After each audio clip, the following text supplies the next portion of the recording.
unforgettable woman. There are people, and there are certain people. Some people can change the flow of your life for good when you meet them. This is what happened to David when he met the special woman, Abigail. This story happened after David lost his mentor, Samuel. 1 Samuel 25 verse 1. Now Samuel died, and all Israel assembled and mourned for him, and they buried him at his house in Ramah.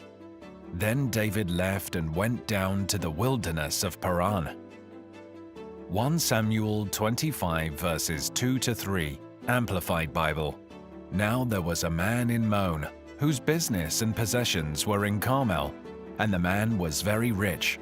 He had 3,000 sheep and 1,000 goats, and he was shearing his sheep in Carmel. Now the man's name was Nabal, and his wife's name was Abigail. She was intelligent and beautiful in appearance, but the man was harsh and evil in his dealings. He was a Calebite. There are 4 distinct types of riches. Riches can be found in what you own, what you do, what you know, and most importantly, in who you are and what you stand for. These are the riches of character.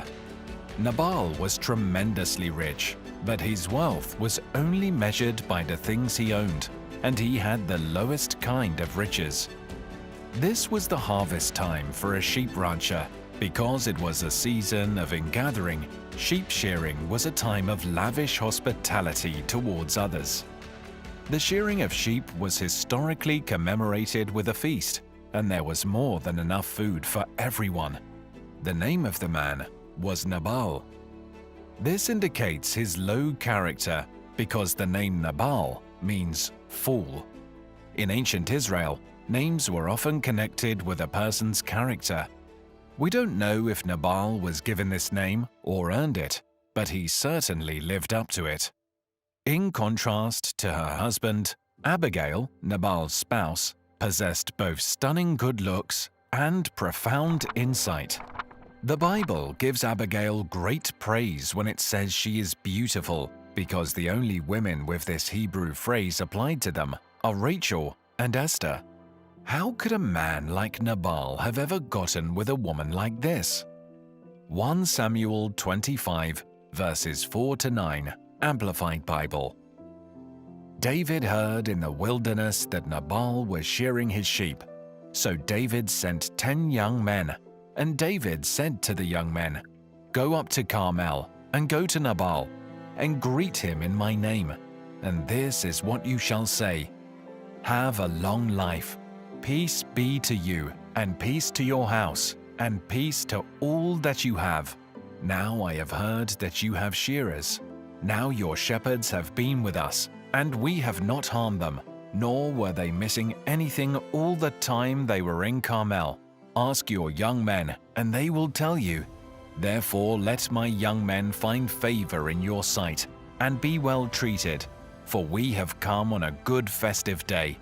Please, give whatever you find at hand to your servants, and to your son David." When David's young men came, they spoke to Nabal according to all these words in the name of David. Then they waited. "Please give whatever comes to your hand to your servants and to your son David." David made this proposal because he performed a helpful service for Nabal, guarding his flocks when Philistine raids were common. To our modern ears, it might sound like David ran some protection racket, but that wasn't the case. He performed an excellent, helpful service for Nabal. We read, "Nabal was shearing his sheep." This indicates that David waited until the appropriate time to request payment for the services he provided. David protected Nabal's shepherds and flocks for a long time, but did not expect compensation until Nabal himself made his money at the harvest of sheep shearing. We read, "David sent 10 young men." This demonstrates that David made the request courteously. He accomplished it through messengers so Nabal would not be scared off by the news. He dispatched his emissaries with the greeting, "Peace be to you," which was full of love and generosity, so that Nabal would not give out of fear or intimidation. We then read, "Your shepherds were with us, nor was there anything missing. Ask your young men, and they will tell you." This demonstrates that David requested appropriately, taking his time and showing patience while providing Nabal with an itemized receipt for the services offered. David reminded Nabal in an offer that was respectful of the customs of giving that surrounded the harvest and the shearing of sheep. We then read, "Please give whatever comes to your hand." David did not insist that Nabal make a particular contribution to him, nor did he establish a price. Instead, he simply left it up to the charity of Nabal. The messengers of David awaited the response at this point. 1 Samuel 25 verses 10 to 12, Amplified Bible. But Nabal answered David's servants and said, "Who is David, and who is the son of Jesse? There are many servants today, each of whom is breaking away from his master. So should I take my bread and my water and my meat that I have slaughtered for my shearers, and give it to men when I do not know where they are from?" So David's young men made their way back and returned, and they came and told him everything that was said to them by Nabal. There was no way that Nabal could have been unaware of who David was, given that David was well known across the entirety of Israel. This was intended as a direct insult to David by Nabal, who was aware of David's identity but chose not to acknowledge him. Nabal questioned using language more common in today's society. Who does he think he is? We then read, "There are many servants nowadays who break away each one from his master." Nabal continued to belittle David by claiming that he was a disobedient servant. This was a complete fabrication because David had always, albeit not always flawlessly, prudently defended himself whenever Saul had assaulted him. Nabal demonstrated what a stingy and uncaring man he was. Instead of seeing everything as belonging to the Lord, he saw it all as his own. Generosity does not begin with the thought, "This is mine and I will share it with you." It believes, "Since all I own belongs to the Lord, you are entitled to a portion of it as well." 1 Samuel 25 verse 13, Amplified Bible. David said to his men, "Each man, put on your sword." So each man put on his sword. David also put on his sword, and about 400 men went up behind David, while 200 stayed back with provisions and supplies. Then David said to his men, "Every man gird on his sword." David received Nabal's response exactly the way Nabal intended it to be accepted, as a great insult. David was a strong fighter and warrior, which makes it clear that Nabal is not dealing with a coward or a nobody. David would have told his warriors, "Lock and load," if he had been speaking in our contemporary manner. David was prepared for the fight. This is not a high moment for David, and he doesn't respond the way the Lord would have him respond to an insult or even an attack. God would have us bear insults with love and kindness, returning their evil with our good. This is high ground to walk on. David did not treat Nabal with the same thoughtfulness and patience as Saul. David was able to show kindness and patience with Saul, but it appears more difficult for him to do so for someone he regarded as being on the same level as himself or as being below him. Approximately 400 men accompanied David. David is not coming to Nabal to make a statement, but to wipe him out. Because of this, he and his men arm themselves, leaving some of his men behind to guard the things they left behind and serve as reinforcements. 1 Samuel 25, verses 14 to 17, Amplified Bible. But one of Nabal's young men told Abigal, Nabal's wife, "Listen, David sent messengers out to the wilderness to bless, greet our master, and he shouted at them in contempt. But David's men were very good to us, and we were not harmed or treated badly, nor did we miss anything as long as we were with them when we were in the fields. They were a wall of protection to us both night and day, all the time that we were with them tending the sheep. Now then, know this and consider what you should do, for evil is already planned against our master and against all of his household. But he is such a worthless and wicked man that one cannot speak reasonably to him. He reviled them. One of the servants who saw Nabal's response to David's men tells Nabal's wife Abigail that Nabal reviled David's men and, by extension, David. To revile means to treat with contemptuous language. The handwriting was clearly on the wall for Nabal's employees to read. They were confident that David would not put up with such an insult without putting up a fight. They requested that Abigail carry out some action, not only for themselves, but also for the sake of the home. He is such a scoundrel that one cannot speak to him. This clarifies why they did not petition instantly to Nabal.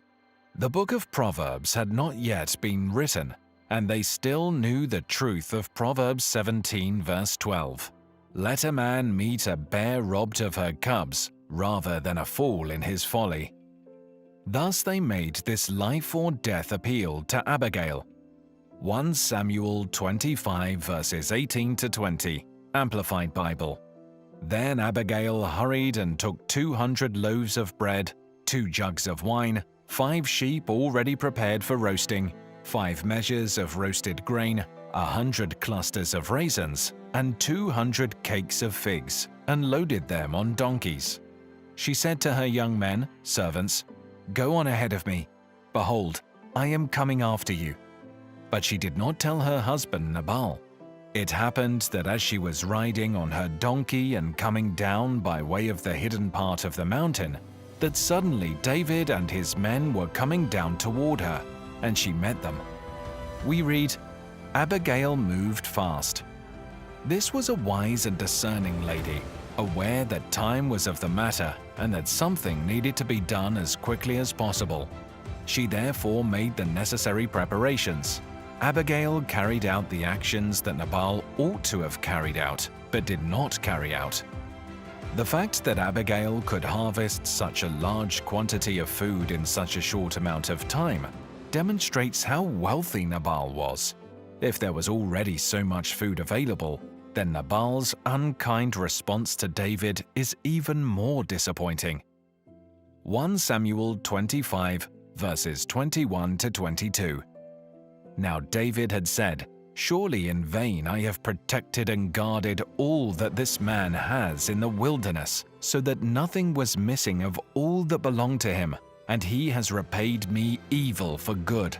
May God do so to the enemies of David, and more also, if by morning I leave alive even one male of anyone belonging to him." David said, "And he has repaid me evil for good." David was valid, but not right in his heart. He had the facts straight, but not his heart. If I leave one male of all belong to him by morning light. This made David's choice clear. He planned to execute Nabal and all the males of his household. This was the typical response. Nabal's own servants expected it. 1 Samuel 25 verses 23 to 31. When Abigail saw David, she hurried and dismounted from the donkey, and kneeled face downward before David, and bowed down to the ground in respect. Kneeling at his feet, she said, "My lord, let the blame and guilt be on me alone, and please let your maidservant speak to you, and listen to the words of your maidservant.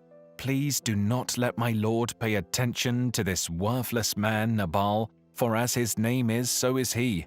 Nabal, fool, is his name, and foolishness, stupidity, is with him.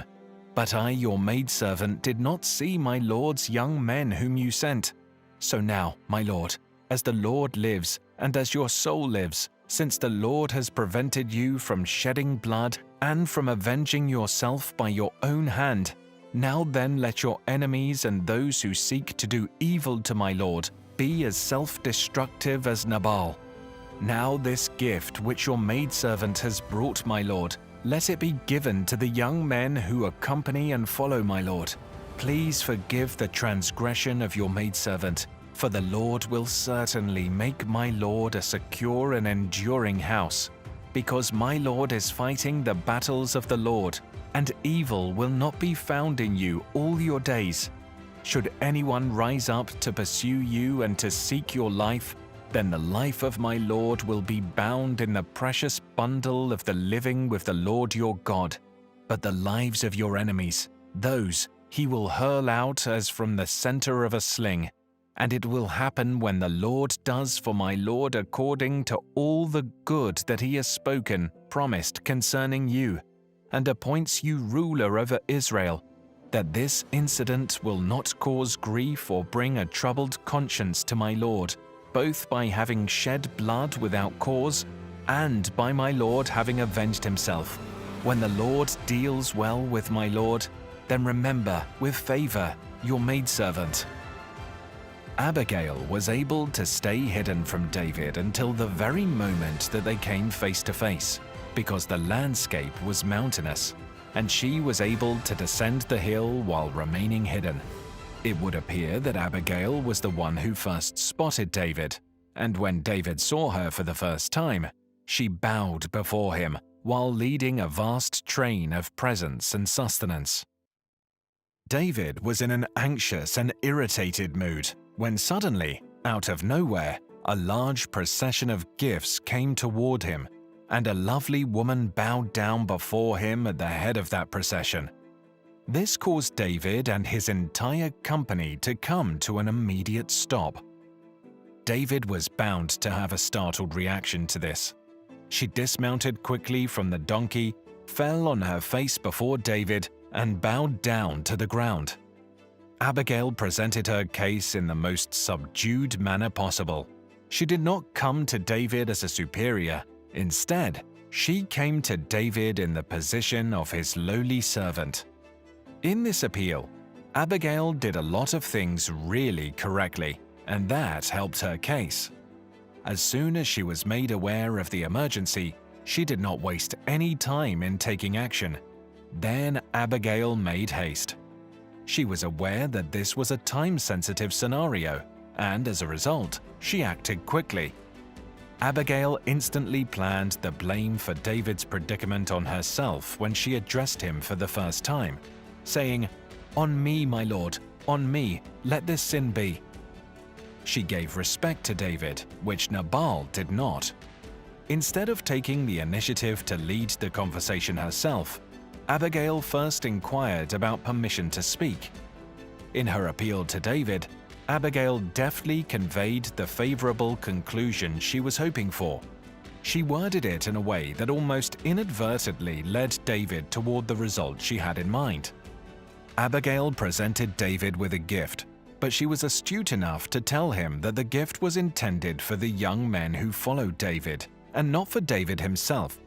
If you said it was for David, it would give the impression that he was only interested in the money and that David's dignity might be restored with enough of it, which would be an insult. Abigail made her request for forgiveness as clear and direct as possible. "Please forgive the trespass of your maidservant." Abigail talked highly of David's character, even though he was currently agitated and angry. Despite David's present anger and agitation, which is a sin, Abigail spoke of David's character in high terms, regarding his current unmentioned state as an aberration. "My lord fights the battles of the Lord, and evil is not found in you throughout your days." Abigail reminded David of the Lord's promise for his life.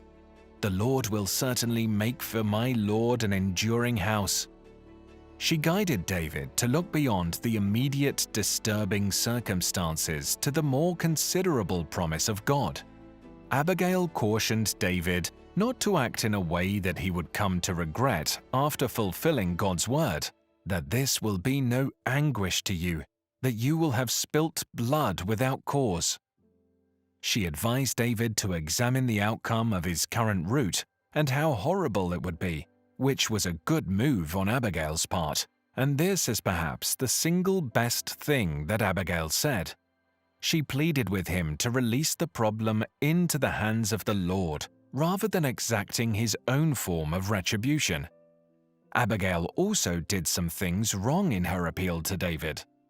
She did all this without her husband's counsel or approval, but she did not tell her husband Nabal.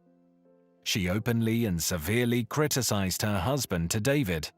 This scoundrel Nabal. Nabal is his name, and folly is with him. No wife should speak this way of her husband, and no husband should talk about this way of his wife. She made herself available for David's future consideration, perhaps in an inappropriate way. When the Lord has dealt well with my Lord, then remember your maidservant.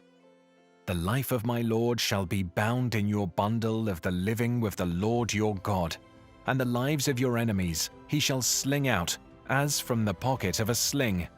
This, perhaps, is the most vital point of Abigail's appeal, and she used a remarkable turn of speech.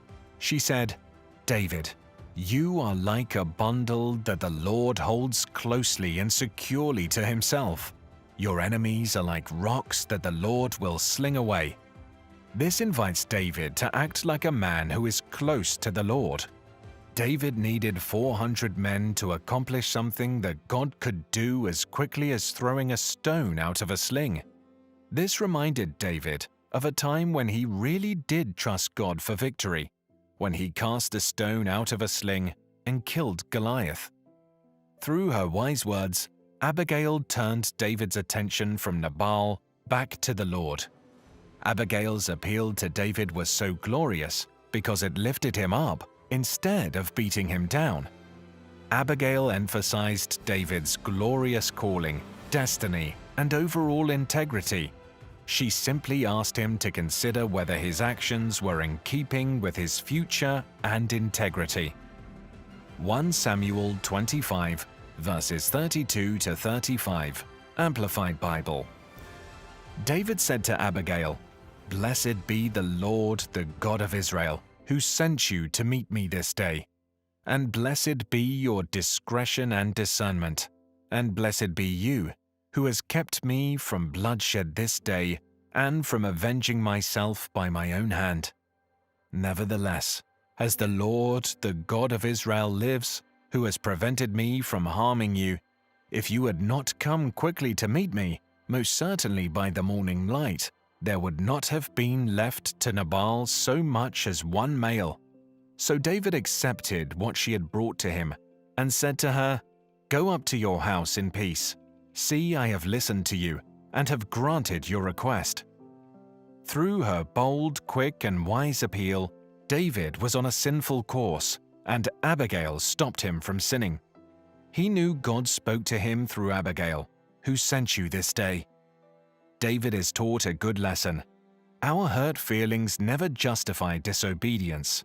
When others sin against us, we may feel explained in sinning against them, but our hurt feelings never justify us. You have kept me this day from coming to bloodshed and from avenging myself with my own hand. David can also thank God because Abigail successfully reminded him of his destiny, to reign over Israel in righteousness and integrity. If David had slain Nabal in his household, it would permanently stain David's reputation among the Israelites. They'd always wonder if they could trust him. It could also seal his fate in the eyes of Saul, because, for the first time, David would have given Saul a legitimate reason to pursue him as a criminal. Blessed is your advice, and blessed are you. It is important to remember that Abigail did not come to David empty-handed. Her appeal was practical because she paid David what was owed to him. When David received it from Abigail, he acknowledged that Nabal had paid the bill and nothing was outstanding. Here, David knew the blessing of being kept from sin. It indeed is a blessing to be forgiven our sins, but it is an even more incredible blessing to be kept from sin. 1 Samuel 25 verses 36 to 38. When Abigail came to Nabal, and he was holding a feast in his house for the shearers, like the feast of a king, and Nabal's mood was joyous, because he was very drunk, so she told him nothing at all until the morning light. But in the morning, when Nabal was sober, and his wife told him these things, his heart died within him, and he became paralyzed and helpless, like a stone. About 10 days later, the Lord struck Nabal, and he died. Nabal lived up to his name. He was a fool. His life was in grave danger. His wife and servants knew it, but he didn't. He eats and drinks as if everything were fine, and he doesn't have a care in the world. In this regard, Nabal represents the sinner who rejects God despite God's impending judgment. David would have killed Nabal, and God will judge the sinner who continues to reject him. Nabal's life could have been saved if he had simply invited David to this magnificent feast. Nabal's greed and folly were his undoings. His heart died within him, and he became like stone. The Lord struck Nabal, and he died. Abigail's wise action saved Nabal and David from himself, but it couldn't save Nabal from God's wrath. Nabal was never out of God's reach, and when the time came, God provided for him. In 1 Samuel 25 verse 33, David was grateful that Abigail's appeal had kept him from avenging myself with my own hand. This proves that David did not need to avenge himself with his own hand. God was more than able to do it. 1 Samuel 25 verses 39 to 44, Amplified Bible. When David heard that Nabal was dead, he said, "Blessed be the Lord who has pleaded the cause of my reproach, suffered at the hand of Nabal, and has kept his servant from retaliating with evil. For the Lord has returned the wickedness of Nabal on his own head." Then David sent word to Abigail, proposing to take her as his wife. When the servants of David came to Abigail at Carmel, they said to her, "David sent us to you to take you to him to be his wife." And she stood and bowed with her face to the ground and said, "Behold, your maidservant is ready to be a maid to wash the feet of the servants of my Lord." Then Abigail quickly got up and rode on a donkey with 5 of her maidens who attended her, and she followed the messengers of David and became his wife. David had also taken Ahinoam and Jezreel, and they both became his wives. But Saul had given Michal, his younger daughter, David's wife, to Palti, the son of Laish, who was from Galim. David knew the death of Nabal was God's judgment, which the Lord showed when David decided to let the Lord avenge him instead of avenging himself. David sent and proposed to Abigail. Abigail asked David in 1 Samuel 25 verse 31, "Then remember your maidservant." David certainly remembered her here, and he married her. Was this inappropriate? Wasn't David already married to Saul's daughter Michal? The writer of 1 Samuel explains that at this time, David was not married to Michal, because Saul had taken her away and given her to another man to spite David. David will get Michal back in 2 Samuel 3, verses 13 to 16. So, Abigail is not David's second wife, she is his second wife first. Note the subsequent relationship lessons she teaches us. Relationship lessons from Abigail. Number 1. Forthright approach. Abigail instantly asked David to forgive Nabal. Number 2. Quick wit. Abigail told David he didn't want a murder on his conscience. Number 3. Eternal perspective. Abigail saw David and their relationship from a divine viewpoint. Number 4. Kind affirmation. Abigail sought David's benefit and gave him encouraging words.